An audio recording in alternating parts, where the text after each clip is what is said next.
I think this chapter is very important also for the growth of Laurie because like we have seen him evolving and growing and improving, but this is kind of the climax because he not only acknowledges his mistakes to himself and the others chapters, but he also acknowledges it to Joe when he says, I was making a mistake at that time and I'm sorry because I think it is, like you said, first of all, very feminist to acknowledge it, that he forced her to being something she was not, but it is also very important because I don't think in many adaptations you don't really see his growth, and it's actually very sad. Like in some, there is kind of an apology, I guess, but it doesn't really feel right because I mean, then again in the movies, it kind of never did anything wrong.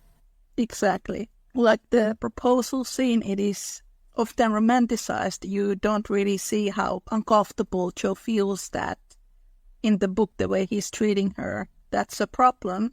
So his apology in the book makes a lot of sense because Laurie himself realized that it wasn't the right thing to do. That is true. And I also think it's important that Louisa May Alcott did have Laurie apologize.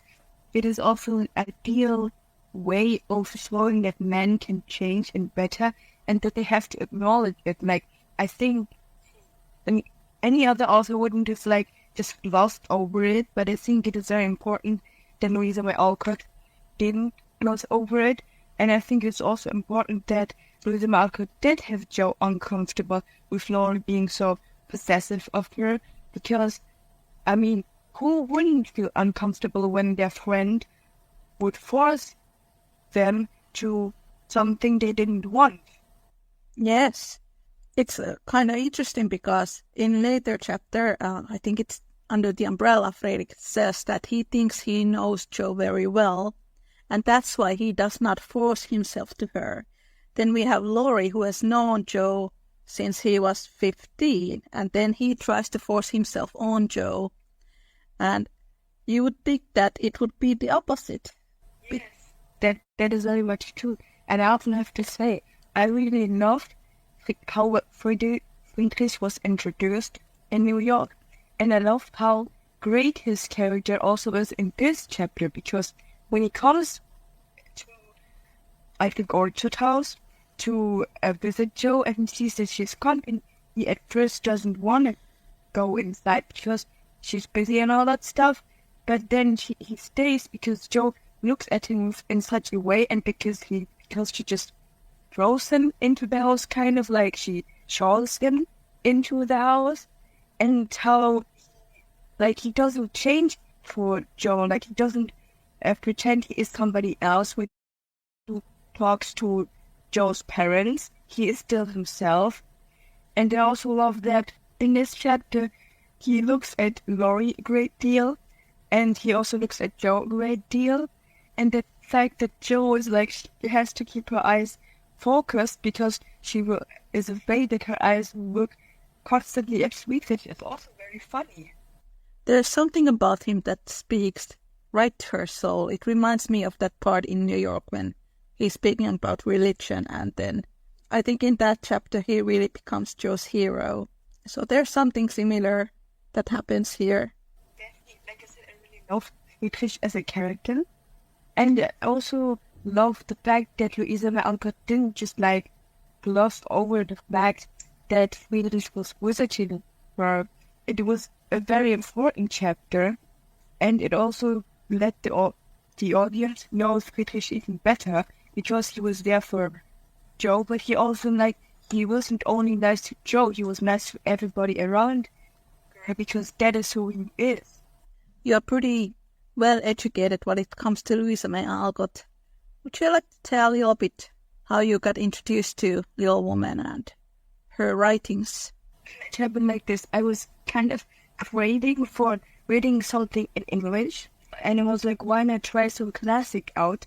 And then it was the first time I kind of discovered it, but there are kind of a few bad reviews, so I wasn't really sure, and I couldn't get a reading extract of it. So I thought to myself, let's wait a bit. But then, when I got to the shop to look for some English book, there again it was, and it was like the whole version of it, like I think 777 pages.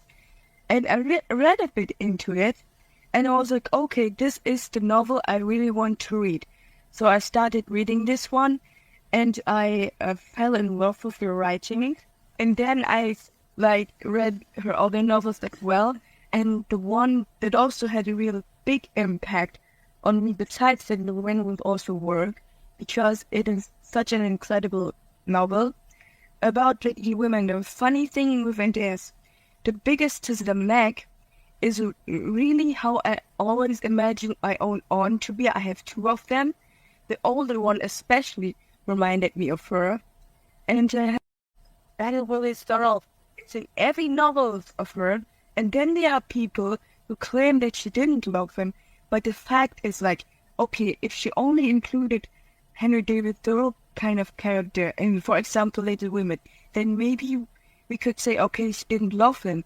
But it is clear that she was very much in love with him or had a crush on him, because that kind of character is in all her three novels.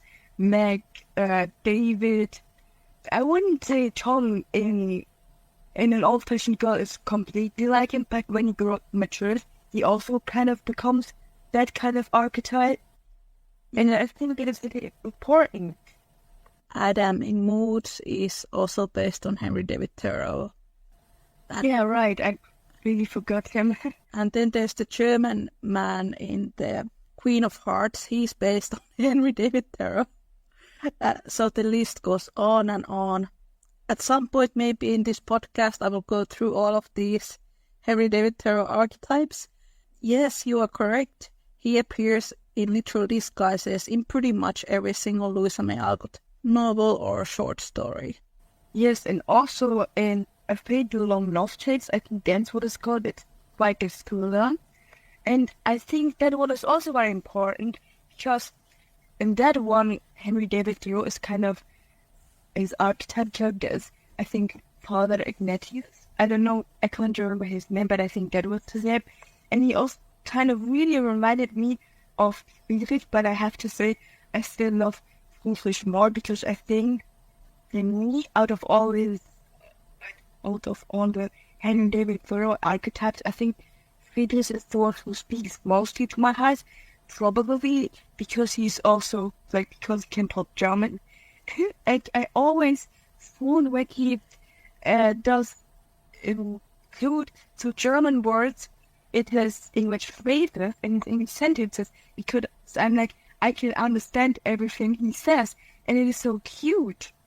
Yes, and it's adorable because in Little Woman he is still trying to study English and he speaks with a broken English, and then he throws these German words here and there.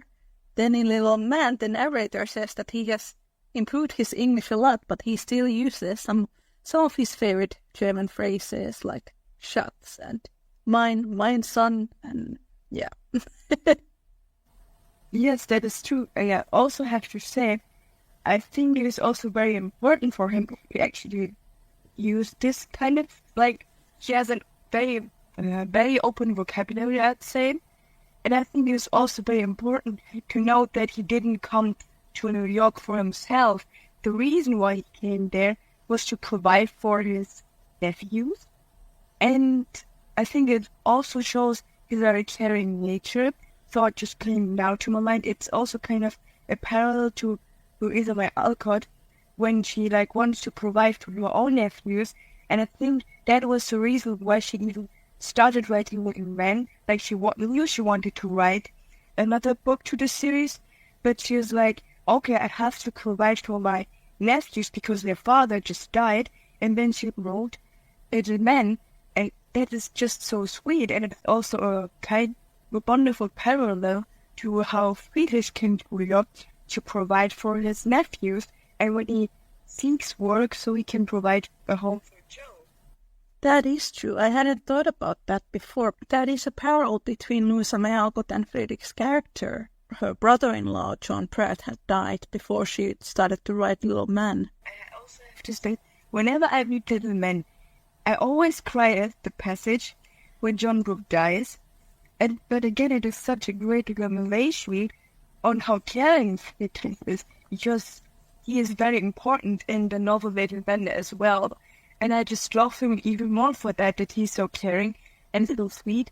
And it's kind of funny. I also wrote that to you. It's kind of, it is like normally in picture, these kind of characters, like the one who are very caring, who are very open about their feelings, who work for loved ones, mostly are actually women in these kind of fictions. And I also think it's very important that Friedrich is a male because he kind of unifies men and women in his character. Yes, he has very empathic nature that is often considered to be more feminine. Yes, that's true. But I think for me, like I'm not in the age right now, but if there was somebody I'd like to marry or somebody I would fall in love with, that would probably be somebody who's empathetic, who loves me, who respects me. It's of such importance for a person to be empathetic because then the world can evolve with people like that. And that was such a big deal for Louisa May Alcott. She found it very important that people did feel sympathy to others, especially those in bad situations, because she came from such a poor background herself. Definitely. And I also think it's very important that, unlike many fans who actually wanted Joe and Laurie to be together, I think it is perfect that you made Joe and Friedrich an official couple, because like in part 1, they are the Hummels, they are German, and besides Beth, I think Joe is the one who cares for them the most. Hello friends, it is Niina from the Little Woman podcast. Just to let you all know that the Little Woman podcast episode transcripts are now available as books. You can find them as paperbacks and ebooks. They are wonderful reading for all the fans of Louisa May Alcott. You can find all the links from the description.